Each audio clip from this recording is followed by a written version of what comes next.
So thanks, Rebecca. So I'm going to introduce you to Dr. Kate Letheren and myself, Dr. Stephen Whyte. We're going to talk for a little bit now about some of our research. I myself am trained as a neoclassical economist. I did my PhD at UT. Kate is a consumer psychologist. That's right. And what we're going to talk about, I'm going to give you a little bit of perspective on what BE can do in the real world. Obviously, Uwe's talked with you a little bit about BE, econ, this sort of price and quantity, grade 10 economics.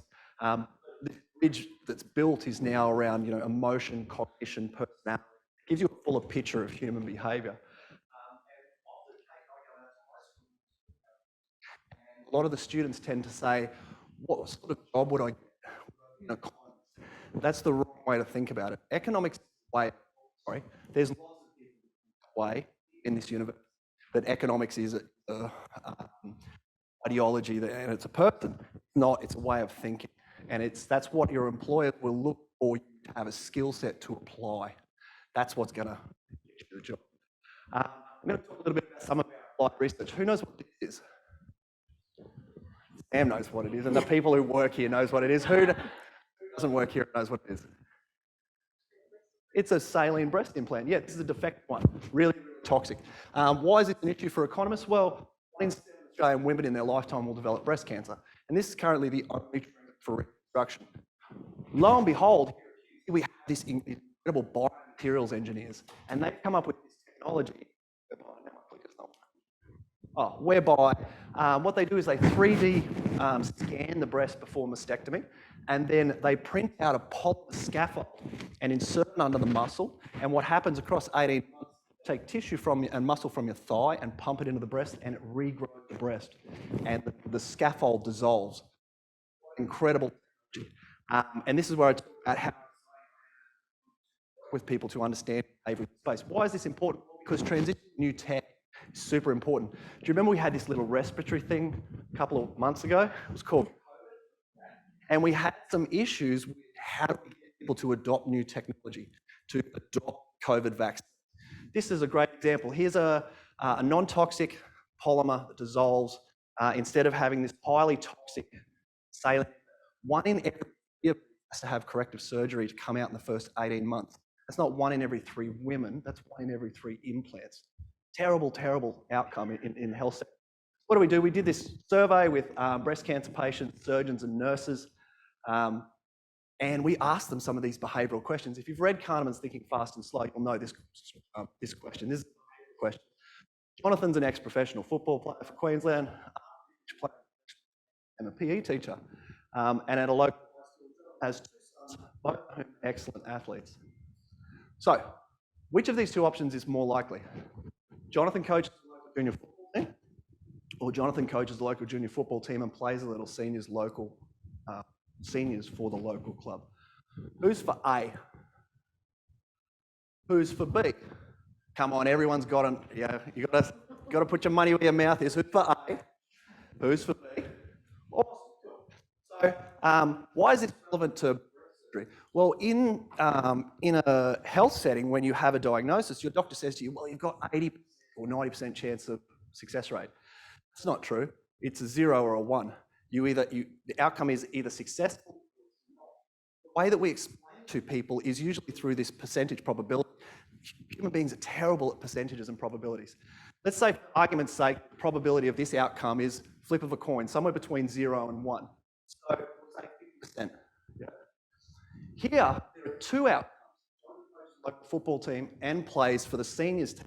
So I know that if I multiply these 2 decimals together, it must be a smaller probability than this one. The question is asking you which is more likely. It's got nothing to do with Jonathan. And this is what happens lots and lots of times when we make these decisions. There's all this peripheral noise around what we're trying to concentrate on. What's really scary is that 3/4 of the breast cancer patients that we surveyed exhibit this conjunction fallacy. So if you think about an informed consent position, how do we get to be fully informed about the procedures that they're going through if they're not thinking logically? How am I going for time? All right, really quickly, this is just a fun one. We ask surgeons, nurses, and patients, in your first consultation, how long do you spend with the surgeon?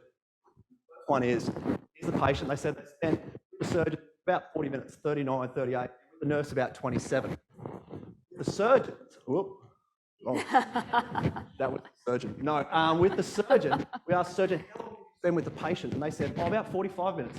How long did the nurse spend with the patient? Oh, only about 21.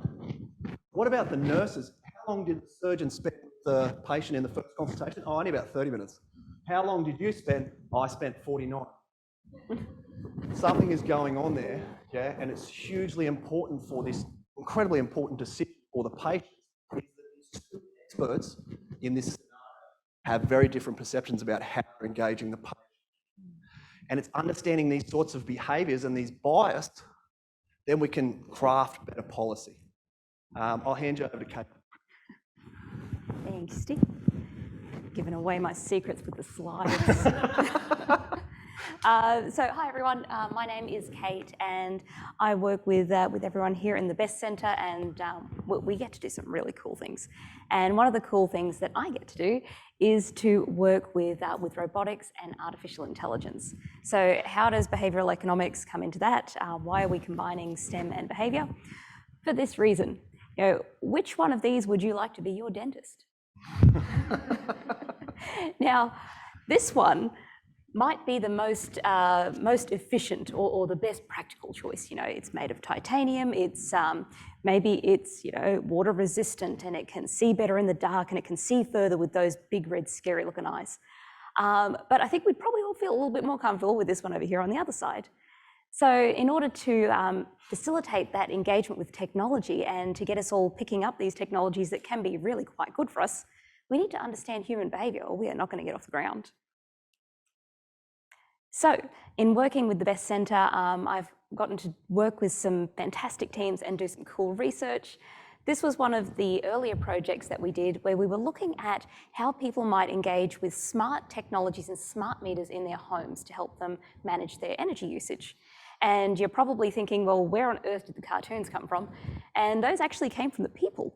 You know, we were talking to households and they were talking about how they'd use the technology. And before too long, we started hearing words like, oh, it would be like an assistant, or oh, it would manage things for me. It would be like a boss. And so we came up with this kind of typology, which we actually call the PIP typology, but I prefer the cartoons, where the technology is either passive, interactive, or proactive on your behalf. And humanizing it was the way that people understood the technology and felt more comfortable with it. This was another project where we were looking at integrating cooking robots into people's homes. And we had actually four different images. So we had a male and a female android, and then we had the humanoid-looking robot, and we had the arms, which you may have seen kind of actually exist already. And we asked people how they would feel about these different technologies. And we saw that consumers almost always want to work side by side with the robot, fair enough, but they are 50-50 on whether they want that robot to talk to them. So some people want the robot to just get on with business and cook them dinner, please. And the rest want the robot to say, oh, hi Steve, how was your day? and kind of have a chat. So this is a part of human behaviour that's going to be really important when we're actually making domestic robots like these. And a study that I was lucky enough to be a part of with now Associate Professor Doodson and Professor Greer and Professor Daunt, where we were looking at how likely you were to be deviant with technology. So we gave everyone a very simple scenario. If an ATM accidentally dispersed an extra $20, are you going to pocket it or are you going to give it back? So we can see with the ATM, I'm sorry ATM, you've lost your 20 bucks, everyone's keeping it. On the other end, we have the human, where people are more likely to give it back, not 100%, but more likely. And then we have the robot in the middle, which is interesting because the robot is essentially a walking ATM, but we treat it differently. And that's important. And that's where we're using behavioural economics to understand how we're going to integrate these technologies into our world. And as we were saying before, we have a robot which sadly is still undergoing its onboarding process upstairs, but as soon as it is out in the field, we will be so excited to bring it to these events and show it to you. I was seeing a demonstration the other day where the robot actually follows you around, so I'm not sure if I'm looking forward to that or not, but You will get to see our reaction when we have that robot there. Oh, I forgot, I snuck in another one. This is a working paper. We do a lot of experiments, and this one was around personalising technology. So using those cognitive biases, in this case, the IKEA effect, as it's colloquially known, where when we give people the chance to help build an AI, they like that one better than any other AI. Yeah, we tend to take ownership of that. So that, again, has a lot of ramifications for us with how we build these technologies. Which brings me to the end of my segment, and we're going to talk about the Bachelor of Business Behavioural Economics at QUT. So we don't want to talk too much about this because tonight really is about the BE research that we do. I mean, you can get a lot of this information on the website. These are just some generic slides in relation to the new behavioural economics major, and these are some of the new units that have been drafted and are in progress that will be up and running by the time the degree starts next year. Again, here's the ATAR score at the bottom. I think this is probably, here are the 4 different degrees that you can enrol in. I think this is probably the most important slide. Whether you go to UQ, whether you go to Griffith, whether you go to QUT, your decision is about, to the people that are considering, is about going on to further study. And it seems very, very daunting at the time because you've just done 12 years or 13 years and you're like, it feels like a bridge too far. But university is a completely different beast. It is a completely different beast, and you have opportunities that are, school asks you to be good at what, 7 things? What's an ATAR now? 7 or 8 things. No one's good at everything, yeah, except this bloke. He's exceptional. But when you come to university, and this is what they don't tell you in school, is that you don't have to make a decision straight away. These are the degrees that are offered in the business school here at the university, and all of them are excellent. I actually came here to do my undergraduate in 2008, and I was doing management. And I came and I met these wonderful researchers and saw a different perspective on behavioural science or on behavioural economics. And then I switched to economics. You don't have to know what you want to do straight away, and you can't because you haven't gone to university before. All the things are in front of you that you're going to learn. Just know that you want to go to uni.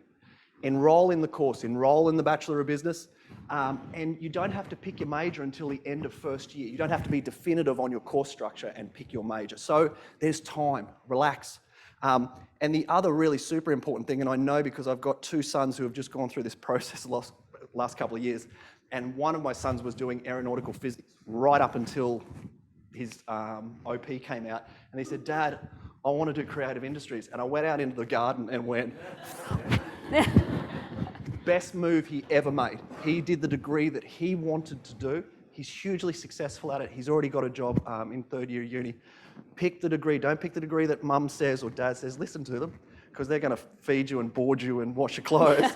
But pick the degree that you're passionate about and follow your passion. All of these degrees at this university are fantastic. We have world leaders in all of these spaces. Again, all of this stuff is very generic and you can get it on the website. The only other recommendation I would say is, and Kate and I often say this at the schools, pick 2 degrees. Why would you do 1 degree in 3 years when you can get 2 degrees in 4? Diversify your specialisation and look at things that are complementary. We're going to hear from a couple of students that have come through the processes here at the university.